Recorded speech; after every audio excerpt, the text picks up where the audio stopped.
Well, I'm so glad that we are here today just to have this conversation. And I'm so glad that it's happening this month with so much happening in the Asian American community as it relates to COVID and beyond. And then also so much happening within the African American community. I think this is just a pivotal time to really engage in this conversation in the midst of this to kind of shine a light so that we can move forward. And one of the things that we're going to discuss here today on this panel is really to kind of share stories and talk about the wounds. What keeps us apart is the Asian American community and the African American community, and how can we best move forward in unity and solidarity. And we know that in effort to do that, we have to kind of go back and we have to look at what are the things that keep us separated, what are the things that keep us apart. And so we're going to share in that conversation today. And because I know everyone's experiencing perspective, no groups are monolithic and everybody is engaging differently in their cities. But our experiences are different because I work with so many phenomenal thought leaders in the Asian American space, but I do understand that everybody does not have this unity. And so we really want this, the work that we're doing to really take root and hopefully help educate other people who are doing this interconnected work. And so we have today, we have Suchung Ra is on here and he's going to introduce himself. We have Sheila Wise Rowe and Vivian Mubani. And so we're excited to have all of them here on this call. And so you guys, I want you to just introduce yourselves right quick, who you are, what you do, and then we can jump into this conversation and add to what I just said because I didn't have my intro. So, so you can feel free to add to all of that. Hi, so I'm Sheila Wise Rowe, and I am a counselor, a writer, a speaker. I have worked in ministry in the US and in South Africa around trauma and also reconciliation, have taught at universities here in the States, as well as the Africa Peace Institute in South Africa. I have recently written a book, Healing Racial Trauma. And this conversation is really a timely one. And I'm excited to be here and to be a part of this. And I think in order to go forward as an African-American community, we need each other. Sung-Chan Ra, I'm on the faculty at North Park Theological Seminary in Chicago, Illinois. My passion for this topic comes from just my experiences and my writing and my research. So for me, the academic work that I've tried to put into this and the writing of the books and the reading and the research has been kind of balanced with the real life work of reconciliation in the church and in my denomination, and just seeing many of these efforts sometimes fall flat. Some do well and some fall flat, but really hoping that these kind of conversations are helpful towards that effort. Yeah, so good. Thank you, Dr. Rao. I'm Vivian Mabuni, and I am a writer and speaker. I've been on staff with Cru for 31 years, and 10 of those years served with EPIC, which is the Asian American Ministry of Cru. So I've been working on working in largely predominantly white spaces and trying to bring about change. I am a strong proponent that representation matters. I'm also the host of the new podcast called Some Days Here for Asian American women on ethnic journey and leadership. And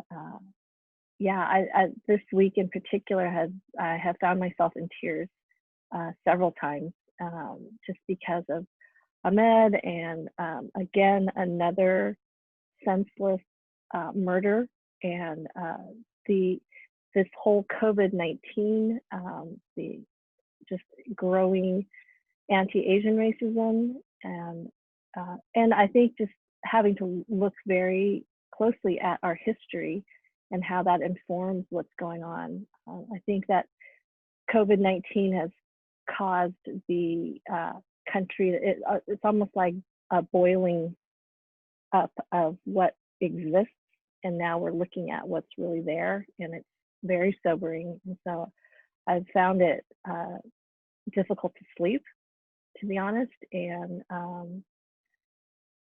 And so here, coming into this place in the space with Asian American Christian Collaborative, I have the highest regard for Be the Bridge in terms of very practical ways that we can try to understand and learn from one another's stories. I think that that's part of our linking of arms. So I'm grateful for this conversation.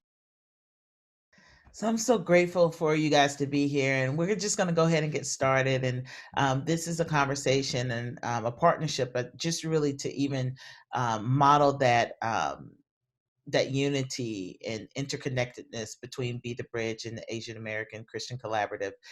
So I'm so grateful for that. And then we have this representation online.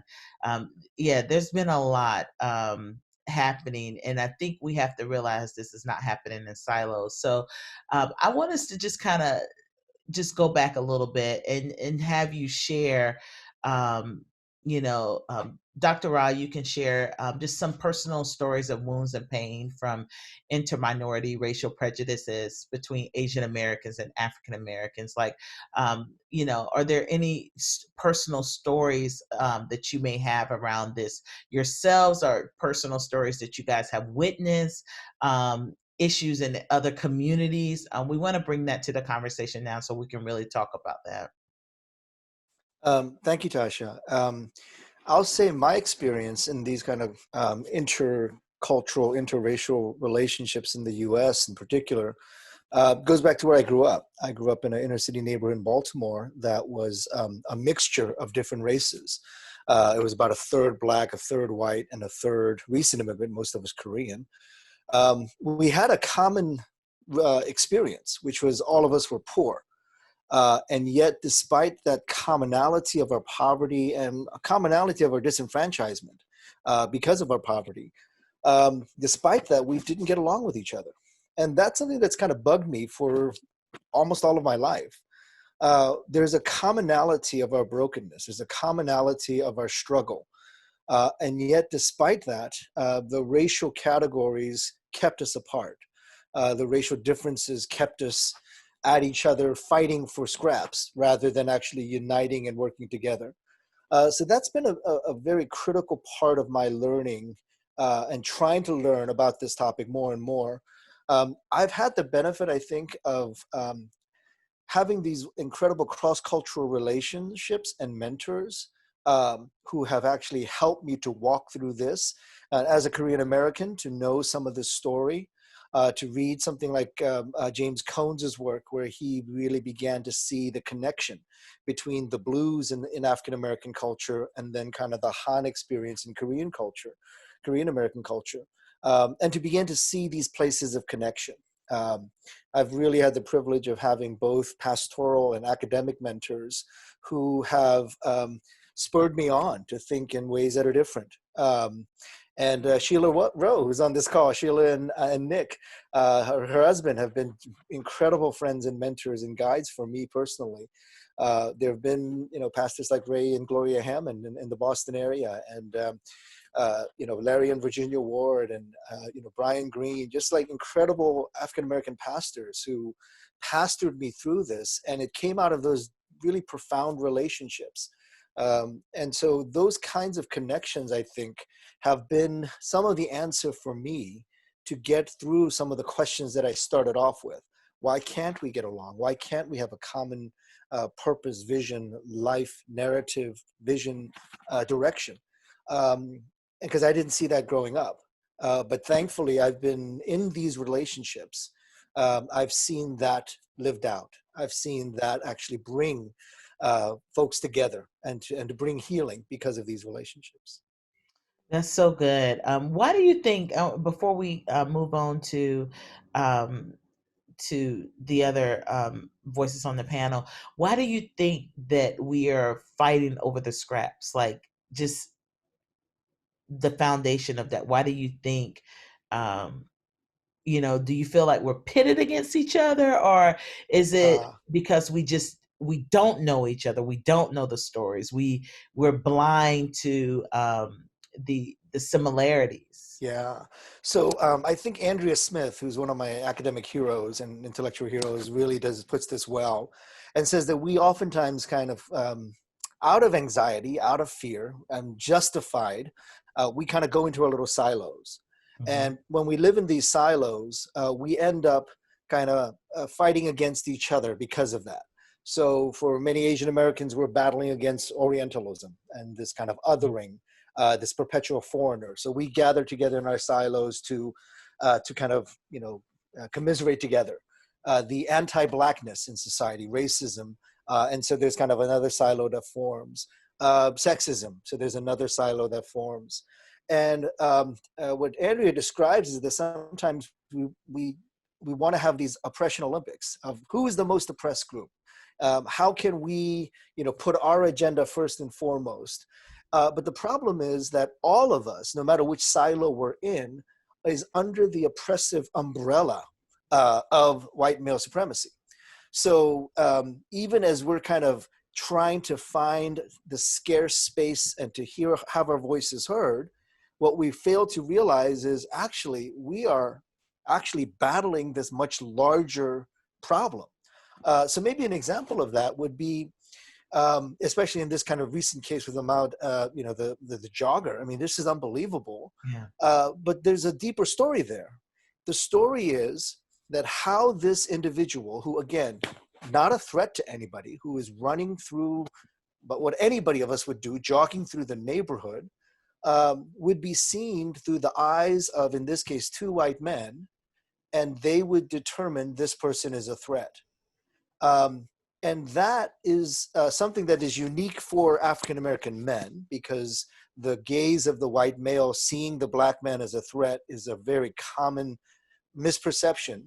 That's a problem. But the other problem on top of that is that the gaze of the white male had the authority to determine that's how everybody else should view this black man.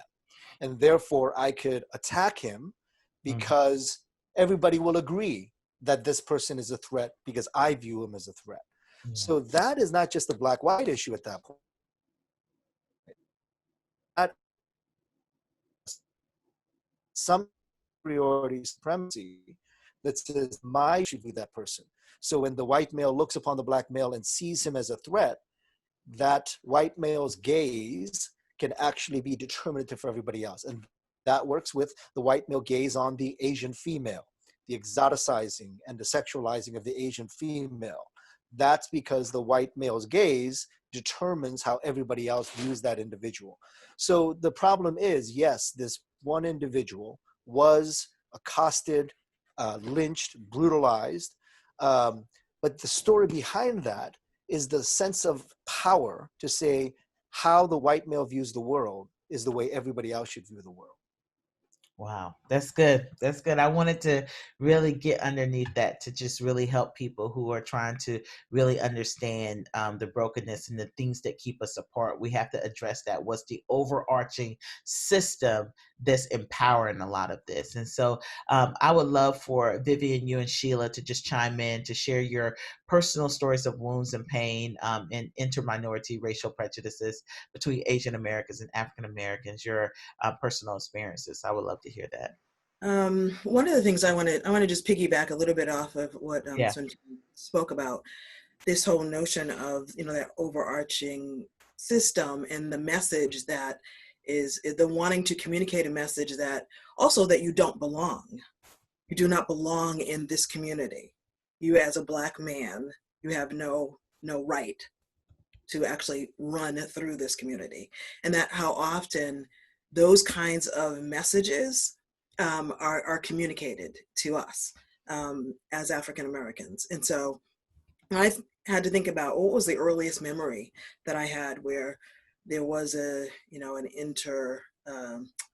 minority racism. And it was, I actually didn't realize it until this morning. I was talking with my husband and he said something that just triggered a memory of when I was in high school. I had this job as a sales clerk at a department store, and it was in Cambridge, and at the time I was living in Dorchester, so it was really a big haul to get there. I was raised by a single mom predominantly, so it was really money that we needed. And I remember I was in the cashing out this woman. She came up, it was her and a South Asian woman who was darker than me and a child. The child was probably about maybe 5, might have been a little bit younger. And so as I was starting to ring up their items, the child pointed at me and said, "Nigger, nigger." And I was shocked that this was coming from a child. And I looked at the Indian woman. She kind of looked down, and then the mother started laughing, didn't correct the child. And then they just proceeded to kind of laugh like it was a joke. And I was absolutely stunned. And and the message communicated to me was, one, you don't belong here. It was very confusing for me as a high schooler, because in Boston, there really weren't, I think there may have been 1 or 2 Asians in our entire school. And so I was very perplexed. Here's this woman, she's darker than me, and the baby's calling me nigger, the white woman's laughing, the Indian woman's laughing. What am I supposed to do with this information? That somehow I am less than the white woman, and I'm also less than the Indian woman. So that was an early experience, and one that was a challenge that I've seen played out. And it, Sun Chan talked about this whole defensive othering that happens. It's kind of like, I'm going to side with, power, whiteness, in order for me to succeed. So I'm going to defensively, move away from those who look like me and those who don't look like me, who are, of color. I'm going to distance myself because I want to side with power. Right. And so therefore putting a lot of times in these spaces, then those groups of people become the enemy of other Black people because of the personal experiences. And so you act out of that and how you treat one another. So Vivian, I would love to hear you on this question. As I've been thinking about this, for me personally, growing up in Colorado with very few people of color, period, what I realized is that I took on what majority culture was communicating. So what is being portrayed in media, in movies, always, it was whoever was the bad guy was Black, or an Asian sinister, karate person or whatever. But the sense that what was portrayed was true. And there was because of a lack of ability to have relationship with anyone else who was actually within proximity in my life, there was no other role models to look to at the time growing up. So I think internalizing that and then realizing that my culture is not one to process emotions very well.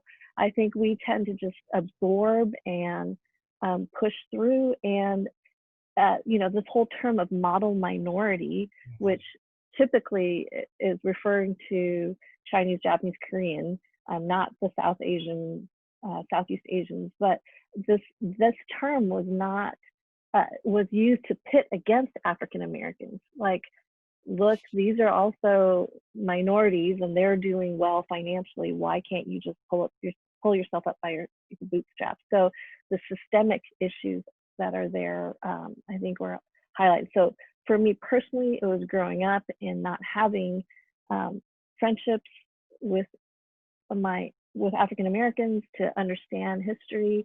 But then living here in California during the time when the LA riots took place, I think that this is, it's just some interesting history. But I have a good friend, Christine, who she's Korean American. Her parents owned, I think it was a gas station during that time. They ended up going bankrupt because of the riots. But basically in 1992, what is considered the most destructive urban riot in U.S. history took place. 60 people were killed, 2,000 were injured, 11,000 were arrested, 2,300 Korean-owned stores were devastated, with estimates of property damage over $1 billion. So tension between Asian and Black. I think in the inner city, again, what Christine was sharing with me was that really whoever is communicating information, in this case, the white what sells type of news, was focusing on the differences, and there's no covering of what was actually going on within the inner city. There were African Americans who were tutoring Korean immigrants to help them with their citizenship tests. Like, those were really beautiful things that were taking place in that community, but it was, the media was really focusing on the differences. And so I think that there are parts that come for me of learning culture and learning history, learning that, you know, in Asian culture, we don't make eye contact. That's rude to do eye contact. Children do not speak up. And so to be around African American culture where there's speaking on top of each other and looking in the eye is important, and there's just misses that are unintentional because of lack of education of differences in culture too. So I'm saying a lot of different things, but I think bottom line is I think that we will perpetuate the narrative that we're taught unless we are exposed to greater stories and relationships that help expand our view on what is really true. And Yeah, that's what is so true in good. history. That is so good. I mean, so much truth in those statements, because if you know, there's so many stories we don't know, and if you're not in that community, you're not hearing the positives, and it's kind of like, because you're brought into the sensationalization of the disparity in the sense, and of the divide. And so, you know, when we start talking about challenges and conversations, you know, some of the things that like inhibit like solidarity, like for instance, I'll just give you an example, and I want us to kind of talk about, because we kind of just hit on some of this already, but I want us to talk a little bit more about it, like because as we move forward in this conversation, some of us, a lot of us, even people of faith, have ingested this, you know, because when we start talking about the cultural differences that you just said, and how um, uh, Asian Americans tend not to speak up and culturally, but when we see silence, it's kind of like you're in agreement. And so you're not speaking up because you're in agreement. And so we have to talk about these cultural differences, because it sends messages. For example, I saw that Truth's Table posted about, I think Michelle and Ray are going to be on their table to talk about the coalition and about the solidarity, the same thing that we're having this conversation with. And I saw someone post, you know, just saying, well, I hope what's going to be a part of that conversation is, you know, everybody using their voice and not being silenced about anti-Blackness. And you know, and you know, and that was the first thing I saw, and I was like, wow, we definitely have to have this conversation, because from my experience, mostly all the Asian Americans that I'm around, that's not the cultural differences that I've engaged with. I'm around some thought leaders, some people who are leading in this. And so that's all I see from my angle, but I know other people are experiencing different things. So can you guys just talk about that a little bit? I think, Tasha, one of the issues is that how does, you know, even when we look at the whole LA riots, part of that sense of destroying of property, it was because there was a sense of disconnection. There was a sense that these are people that are here pulling from the community for the most part, and not really giving to the community.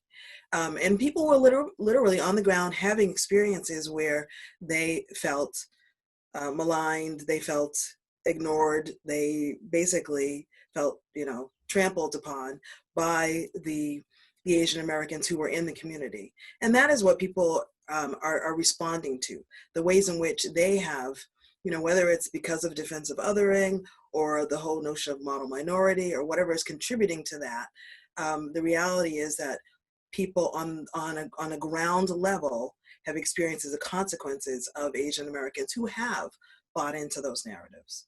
And it has been destructive to the community.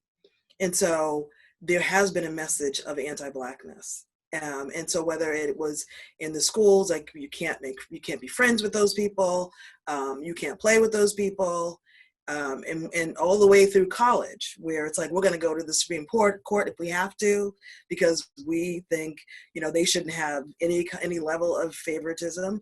I think that part of the issue is the lack of history, this lack of knowledge that they are, Asians Americans are where they are because of Black Americans. And so it's really important to acknowledge that reality, that people on the ground have experienced anti-Black bias and racism. And that needs to be honestly looked at and repented of. Yeah, I think that's so good. Go ahead, Dr. Raw. Yeah, so I would affirm that and say that kind of confession, lament, is extremely essential to any kind of healing, right? So part of it is what we've been talking about, which is Asian Americans, have bought into some of these narratives that have been especially harmful for African Americans. The narrative of, if you work hard enough, you'll make it. The rugged individualism, the right of the dominant culture to do, to mete out justice in a dysfunctional way. Asian Americans have kind of bought into that, and and Sheila, you're aware of this in terms of South Africa, and your work in South Africa, that the Japanese businessmen who lived in South Africa were created a whole new category for them, the honorary white person. Because they didn't want to be Black or colored or Asian, which usually meant South Asian, Indian. So they created the category of honorary whiteness. And that is something that I think, even if we have not done anything directly as an Asian community, and we have, but to say we bought into that narrative and our desire to become honorary white people has perpetuated that narrative and furthered this kind of injustice. My academic mentor, Willie Jennings, talks about within Christianity, this is also found, in that oftentimes salvific viability is determined by our approximation of whiteness. And so if Asian Americans have the greatest capacity or the greatest longing to approximate whiteness, then we have bought into that narrative of trying to buy into the existing narrative of white dominance and white supremacy.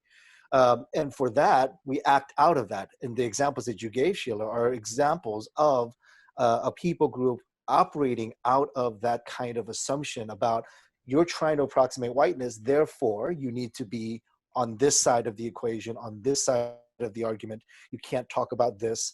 And so some of the best ways, and I think, Tasha, you're referencing this, is to present and offer counter narratives, a different way of thinking and acting, a demonstration of those who actually will not buy into these false narratives, a demonstration of what it means to break out of these false narratives. So again, I think what we're seeing is how pervasive and oppressive these narratives are, and the real need to kind of break through these narratives.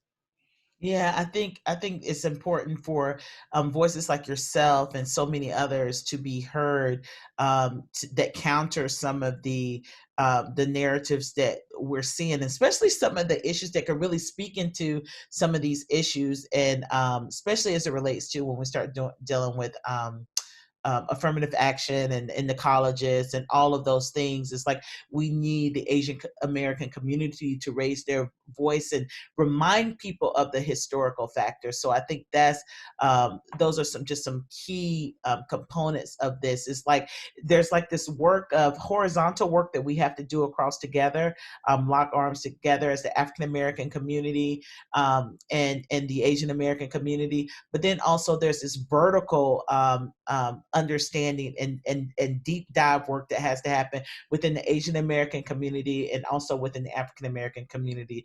It's kind of like the both and work that has to happen so that the horizontal work can be done.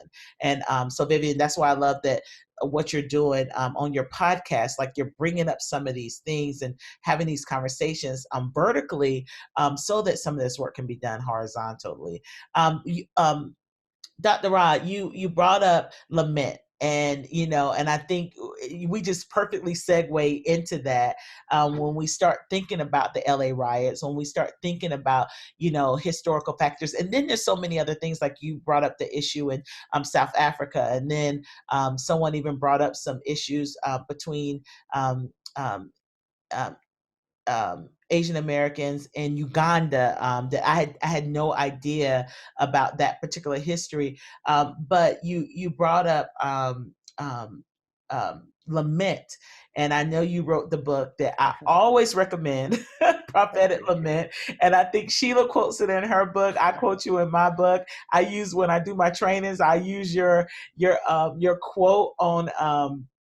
One particular quote I use when we're talking about culture, and really pointing to people how we have to look to thought leaders that are, that look different from us as it relates to leaders in our community. Why is this important in the context of prejudices and pains between our community? Why is lament important for this conversation to move forward, for us to really understand what true solidarity looks like and really keep that in the forefront? Yeah. So what I appreciate about the language of lament, of course, is that it's a biblical language, right? I mean, it's the proper, appropriate response of God's people to the reality of suffering in the world. And that's why in the scriptures you see so much lament, because oftentimes people are suffering.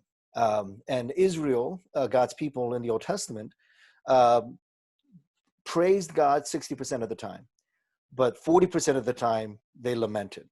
And I think one of the things about this kind of solidarity is that we can lament with each other. And I go back to James Cones's work that says that one of the things, and he was writing right at the height of the tension. He's in New York, and he's seeing the tension in New York between African American in the community and Korean shopkeepers. He's seeing that, and he's actually trying to point out there's actually a commonality there.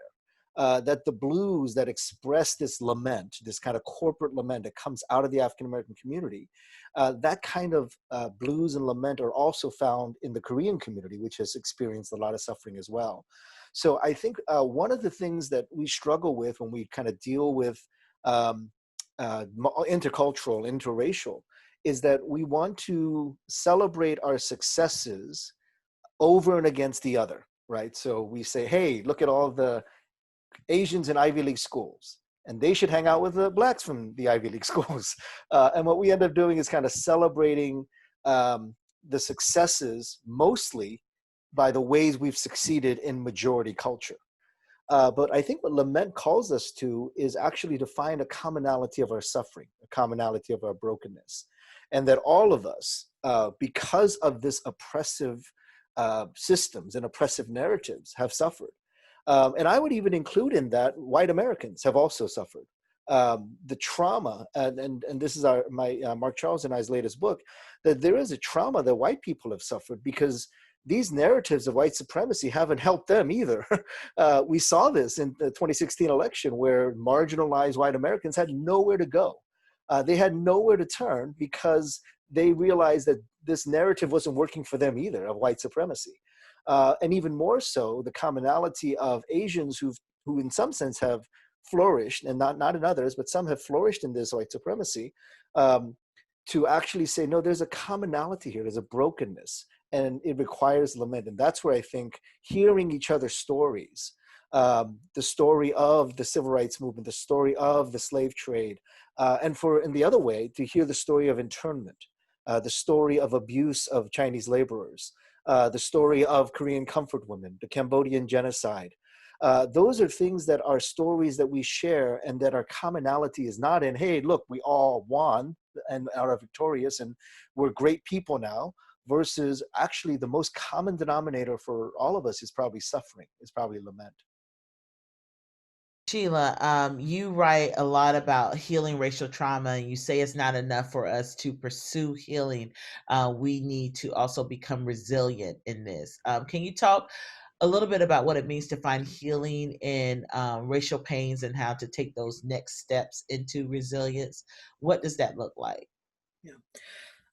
The first step, I think, is a lot of what we've talked about in terms Mhm. of our stories, and that oftentimes we spend a lot of energy running away from our story, of Mhm. not facing it head on.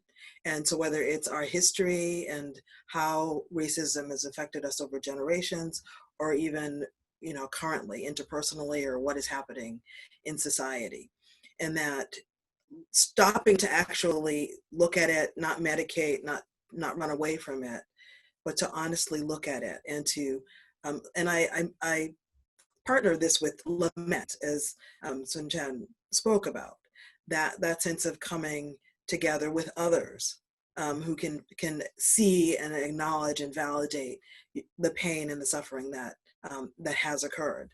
Like that really is the first step in terms of healing, is because so often we're getting messages that it's not, like, which, you made this up, it's not that bad, and we get it from the outside and we get it from the inside too. Mhm. We minimize, and so a consequence of that is that we're feeling it in our bodies, our minds. This, what are we in, week 7 has exposed, what the little thin veneer, Wow. that that everything is okay. Everything is not okay. It's Right. not. And that everything from the economy and who's actually working and who's essential, who gets health care, who gets the test, who gets a ventilator, who gets to jog, Mhm. you know, the veneer is gone. And so we're seeing the truth of that matter. And so Right. what do we do with that? Lamenting and prayer is definitely a part of that. And another huge part of it is, what are we going to do about it? Right. What are we going to do about what we see?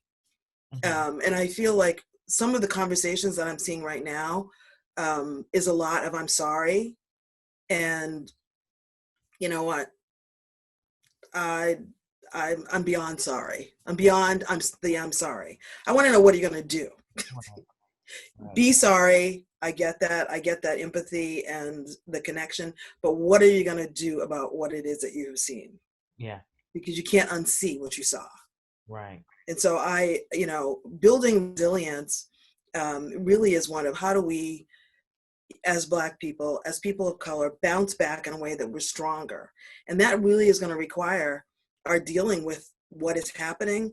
If we're triggered, figuring out what is that trigger trying to teach us. Mhm. That trigger may be a teacher in disguise, and it's saying something. It's saying either there's some internal work that needs to be done, there's stuff that externally you need to be doing, but we've got to pay attention, and we've got to look at our whole life holistically, like every part of our life, in terms of building resilience. Like, how can I put things in place that are going to see me through? Because racism is not going to end anytime soon.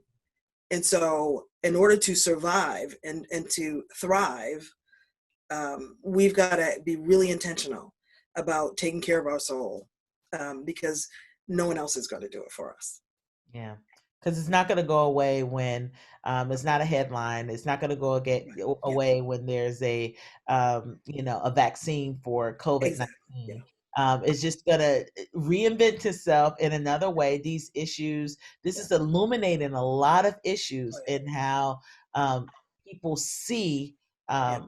marginalized groups. And I mean, I personally, one week we're talking about the numbers and the vulnerable populations this is impacting, and and then the next week we're ready to open, and it's just kind of like when we're looking at that data, and what our society is saying is all lives don't matter, that some lives are expendable. And I was just looking at I think it was one of the packing plants in the Dakotas, where a lot of the people who work in those are Asian Americans, and Native Americans, and um, Latina Americans, and it's like, and it just depends on where you are in this country. In North Carolina, a lot of those people in the meat plaque in Smithfield, you're going to find Latina and African Americans that are working in those plants, and it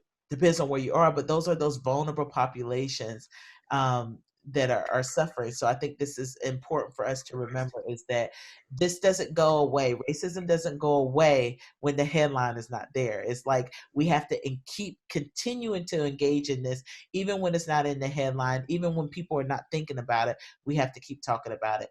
Vivian, how do we begin to reconcile with one another? You know, when we start talking about this path toward racial healing, this path towards reconciliation, where do we find this mapped out in scripture, first of all, and how can Asian Americans and African Americans kind of pursue this together? I think we, Dr. Rao talked about the lament factor. You know, Sheila's talking about really identifying the racial trauma, really digging underneath some of the issues. We have to talk about some of these main issues, underlying issues that keep us separate, and really make sure that we're not trying to conceal these things from one another, but we have to have some real talk around these, some hard discussions around this. How do we move forward into this path of reconciliation? I think that it really begins with confession and admitting, and I think it's right to the core of our pride, being able to speak out exactly what is true, that beginning with me. You know, I have believed a wrong narrative about African Americans in this country, and have not spoken up and have not corrected when confronted with racist comments about any other group, even my own. You know, just I think it begins with the humility of admitting. And I heard a really inspiring story of a revival that took place in Korea, but they traced some of it to a Canadian medical missionary who was white, who came and confessed that he felt superiority over the Koreans, and you know, as a result, the Koreans were confessing their hatred towards the Japanese. You know, and there's just this genuine humility that comes with being able to bring into the light and allow God's Spirit to illuminate and convict us of our sin. I think that when that is taking place and our hearts are being transformed, then this whole body of Christ is we're not siloed. We are, when one part of the body is suffering, we are all suffering. And so I feel that very significantly, because now that my relationships have expanded to include some incredible African American brothers and sisters, Tasha, you included, it's like there is a genuine lament and sorrow when my brothers and sisters are suffering in a community. When I know personally people who were just driving home and they're getting pulled over, and because they're Black, you know, it just, those kinds of realities all of a sudden become my own, because now there's real people, real relationships, and real repentance, and really be able to call those things out. So I think the scriptures are pretty clear in terms of us. We cannot separate. Justice is not a political issue. It is gospel, scriptural from beginning to end. And I think that that's where seeking the Lord and seeking His Spirit to illuminate and to do exactly what Jesus says. The Holy Spirit is the one to convict us of our sin and our need for Him. I think that that's where it begins. And I would love to actually hear more from Sheila and Sujan too with these thoughts. Yeah, can you guys chime in on there, and we'll kind of close out with this question, because I think this really takes us into that next step of us having true kingdom solidarity. So I'd like to have Dr. Ra comment, and then Sheila to have the closing statement on that. Yeah, I think solidarity is a really important word here, and solidarity does not imply just kind of a simple tacit affirmation of the other. It really goes much deeper than that. It is walking alongside, and so for that, it's kind of the depth of that word is beginning to end. The lament that is required to say, yeah, we're in the same, you know, mess together. I'm experiencing differently as an Asian American man, but we're still under this oppression. We're still under this ridiculously sinful oppression. And then how can I join in that lament alongside? But the thing about solidarity is not just that moment of experiencing lament together, which I think is a good place to go, but it's also now that I know that we are in this together, what can I do that will actually put myself in that place as well? Some of that might be, what privileges do I give up because I have chosen to practice solidarity? Some of it could be, what are the places I'm putting myself in the line of fire because maybe I have a voice that others do not. I mean, I as a professor, as a writer, I have a voice that others do not. How much am I willing to use that privilege, that to practice solidarity? So I think that I really appreciate this language around solidarity, because what it gives us is a much deeper plan going forward. It's not simply, I like you, you like me, let's join hands and sing Kumbaya. No, we feel the depth of each other's pain, and then we move towards, if you are really my brother and my sister, then how do I put my life on the line for you, and vice versa? How do I put all my privileges and all my benefits on the line for you? Because that is what it means to practice solidarity together. That's good. One of the things that comes to mind is Miroslav Volk talks about beyond just repentance and forgiveness, that the next step is repair. And that there needs to be a commitment in terms of, if we're going to have solidarity, we've got to look at the repair that needs to happen. How have we damaged one another? Where, and you've spoken about just the whole notion of where my places of privilege, that I can then use that to open doors for access, for healing, for one another. I think across the board, whether we're African American or whether we're Asian American, yes, we have to look at our stuff. There has to be a level of repentance and forgiveness, but then the next step is walking that out in a very intentional way. And the Asian American Christian Coalition, and just the tenets and things that you wrote out, I was impressed by, and because I felt like it was very comprehensive, and it really was addressing the systemic issues and our interrelationships. And that's really crucial if we're gonna have any inroads in terms of overcoming the systemic racism that's so prevalent in our society. We've got to look at how do we have that embedded in us, so that we're rooting out that evil in us, and then how are we going to attack that in society at large?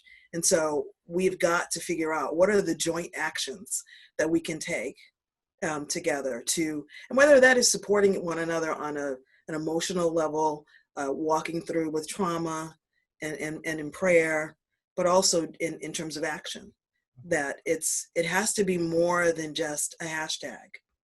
Yeah. It has to move to a place where we're actually standing up together. And we've seen that. We saw that with Dr. King. We saw mass action actually shifting this country. And that's what needs to happen. There needs to be, yes, lots and lots and lots of prayer, and there needs to be action. It's our faith and works together. And so I'm going to leave it at that. But that's my hope that will come out of these kinds of conversations. Yeah, let's give as people who are listening, maybe for some people who are listening, maybe they haven't done the deep dive into this, and this is their first time even ever thinking about it. They haven't begun to like really dig up, like, okay, where is this narrative coming from? Where is this bias coming from? Where's this stereotype? So people, as they're hearing this, this is probably coming to mind. When we think about giving someone's where to start as it relates to action. Let's give one action of beyond prayer. So because prayers are action. So we got the prayer, okay? Let's give one action that people can do beyond this conversation to start today. I think to learn the story of the other, we've already been talking about, to kind of join in that common lament would be kind of a very important first step, because I would hate for people to jump in without knowing how deep the water is Right. and how deep this goes. So developing relationships, reading the text, taking a class, I think just getting to know the history and how deep this goes, because I think some of us, when we speak without knowing the depth, we end up actually maybe even being counterproductive in our thoughts. Yes, I would encourage everyone to expand your reading. Follow people on Twitter from different viewpoints and ethnic cultural backgrounds. I think we tend to, even as believers, have a very narrow European-centric theology even, and I think we need to expand beyond that as well and read widely and take in other sources, not be so locked into what we think is the only way, which is very narrow, but actually expand our news sources, expand even outside of the United States. I think is helpful too, for us to really become more robust in our intake. I think that would be a good next step. Yeah. Okay. And Sheila. Yeah. I think that because we are constantly bombarded by traumatic incidents, like one after the other, whether it's the racism that's targeting African American men, women, children, whether it's the Asian American attacks that have happened in the middle of this COVID crisis. And so it's causing these emotions to stir in people. And so they're having strong emotions. People who may not have even, they've been kind of clueless. And yet there's something being stirred to pay attention to that. And then to look at what is going on out there that I can join in helping to support. And so whether it's supporting on an emotional level, or I need to sign a petition, or I need to call my congressman, what do I need to do? Do I need to go and make sure, okay, I'm going to go door to door once this is over and, make sure people are registered to vote. What am I going to do? And so just, you're getting triggered, you're feeling some kind of way, don't stop there. Please look around. That information is everywhere. It's all over the internet on ways in which you can join in. And join in. And there's so many organizations, it's good to be a part of this collaboration, Be the Bridge and Truth Table and The Witness, all these organizations that are out there that are giving constantly on the front lines of these conversations, even when it's not a hashtag, when it's not a headline, helping people as it relates to racial literacy, helping people to do the work of anti-racism. And I think that's key, is to be a part of these groups and in these conversations. Even when it's not happening to you, when when it's not a hashtag, to be on the front lines of all of this injustice and racial disparities, so that you're aware. The same thing, I was just telling some people just about the our Indigenous community this week. They had there was I think it was May the 4th was missing and murdered Indigenous Women Day, and acknowledgement and remembering that. And so even if that's happening, when we think about this is happening in a lot of groups, when you are a person of color and you go missing, how you are searched for it looks different. There's a racial disparity in that. And so even if the numbers are not like that in every group, we still have to pay attention, because we have to remember, and MLK says this, and it's so true, is that injustice anywhere is a threat to justice everywhere. And it's kind of like that thing where it may not be happening to you or your people right now, but it will. And so you have to understand how these systems work and how they play.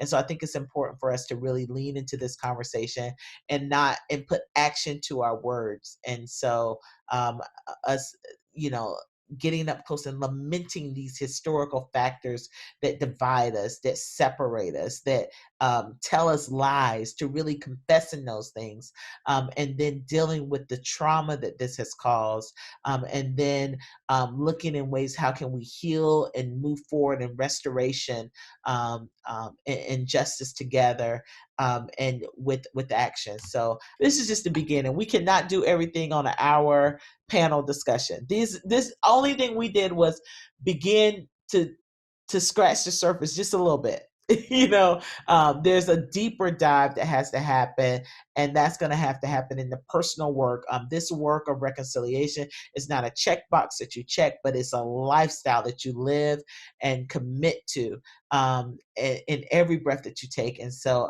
I would encourage you guys all to continue this path, continue this work, dig deep, even when it's uncomfortable, even when it's painful, even when you get embarrassed. You got to keep coming back and really digging deep, so that we can have a world and a community, not where just some are flourishing, but all are able to flourish. And that's what reconciliation is about. So thank you for listening. Thank you for joining us in this conversation. Remember, this is just the tip of the iceberg of a much deeper conversation that we need to have. But we're starting someplace. We're starting somewhere today. And so I'm grateful for you.